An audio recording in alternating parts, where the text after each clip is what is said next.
পরক্রমে হেন মাতৃ হত্যা করি হাতর কোথার হাতর পরে তেরা বক করা যাচ্ছে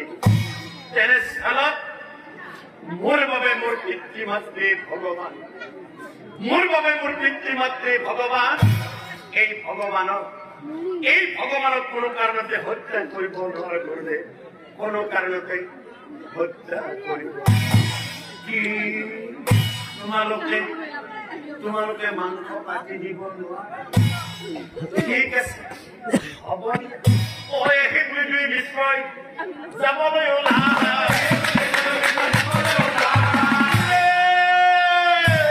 নাযাবা গুৰুতে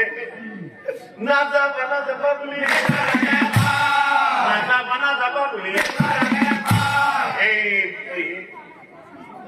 এই পাছা